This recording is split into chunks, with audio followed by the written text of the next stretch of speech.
പ്രധാനമന്ത്രിയെ തമാശ കഥാപാത്രമായിക്കൊണ്ടിരിക്കുകയാണ് ഇന്ത്യയിൽ. അദ്ദേഹം പറയുന്ന ഇംഗ്ലീഷ് ആർക്കും മനസ്സിലാവുന്നില്ല, കേട്ടുനിന്നാർക്കും മനസ്സിലാവുന്നില്ല.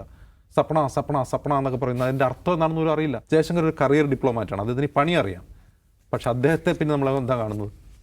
അദ്ദേഹത്തെ പിന്നെ നമ്മൾ കാണുന്നത് ചൈനയുടെ ഗാൽവാൻ വാലി അധിനിവേശത്തിന് ശേഷം റീൽസിലാണ് നമ്മൾ കാണുന്നത്. ചുവന്ന കണ്ണൊക്കെ ആയിട്ട് ലേസർ കണ്ണുകളുള്ള ലേസർ ഐഡ് ജയശങ്കർ. അതായത് അദ്ദേഹത്തിൻ്റെ ഇന്ത്യൻ രാഷ്ട്രീയ അണികൾക്ക് വേണ്ടി പ്രസംഗിക്കുന്ന റീലുകളാണ് പിന്നെ കാണുന്നത്. അദ്ദേഹം മാധ്യമങ്ങൾ കൊടുക്കുന്ന അഭിമുഖത്തിൽ ഒരു ഡിപ്ലോമാറ്റെ പോലെയല്ല സംസാരിക്കുന്നത്. മോദിജി റാലിയിൽ സംസാരിക്കുന്ന പോലെയാണ് എസ് ജയശങ്കർ സംസാരിക്കുന്നത്. അങ്ങനെ ഒരു കരിയർ ഡിപ്ലോമാറ്റായ വിദേശകാര്യമന്ത്രിയെ കേവലം ഒരു രാഷ്ട്രീയ പ്രാസംഗികനാക്കി മാറ്റി ഈ ഭരണകൂടം. അതിൻ്റെ സ്വാഭാവികമായ തിരിച്ചടിയാണ് ഇപ്പോൾ ലഭിച്ചുകൊണ്ടിരിക്കുന്നത്. ഇനിയിപ്പോൾ ഇസ്രായേലിൽ പോയി ഈ അറ്റാക്കിന് തൊട്ട് മുമ്പ് ഇസ്രായേലിൽ പോയി നെതന്യാഹു കെട്ടിപ്പിടിച്ചു. നെതന്യാഹുവിൻ്റെ ഭാര്യ കാവി വസ്ത്രം അണിഞ്ഞു വന്നു, കണ്ടോ നോക്കൂ സഫ്രോൺ എന്ന് പറഞ്ഞ് പരസ്പരം കെട്ടിപ്പിടിച്ചു. ഇന്ത്യയിൽ എന്താണ് മോദിജിയുടെ ഡിപ്ലോമസിയെ പറ്റി നടന്നുകൊണ്ടിരിക്കുന്നത്? സാമൂഹ്യ മാധ്യമങ്ങൾ നോക്കിയാൽ മതി നൗഫലെ. മോദിജി വിദേശ രാജ്യങ്ങളിൽ പോയി വിദേശ രാഷ്ട്രത്തലവന്മാരോട് തമാശ പറയുന്ന വിഷ്വലുകളുടെ വോയിസ് ആംപ്ലിഫൈ ചെയ്തിട്ട് റീലുകളായിക്കൊണ്ടിരിക്കുകയാണ്, തമാശയായിക്കൊണ്ടിരിക്കുകയാണ്.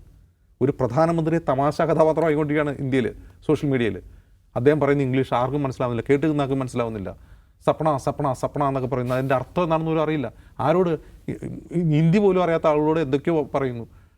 മാക്രോൺ കഴിഞ്ഞ ദിവസം മാക്രോണിനെ കണ്ടപ്പോൾ മാക്രോണിനോട് ചോദിക്കുകയാണ്, ആർ യു ജോഗിങ് മുംബൈ എന്തൊക്കെയോ ചോദിക്കുകയാണ്.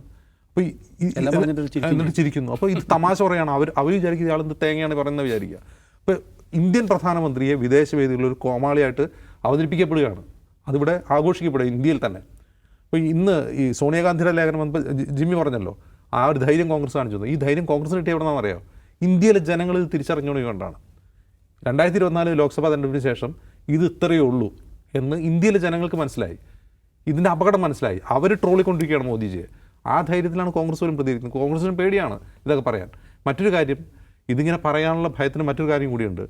ഇന്ത്യയുമായി സൗഹൃദത്തിലുള്ളൊരു വിദേശ രാജ്യത്തിൻ്റെ ബന്ധം മുലയ്ക്കുന്ന രീതിയിലുള്ള പരാമർശം നടത്തിയാൽ എടുത്തകത്തിടാനുള്ള വകുപ്പ് ഇന്ത്യൻ നിയമത്തിലുണ്ട്.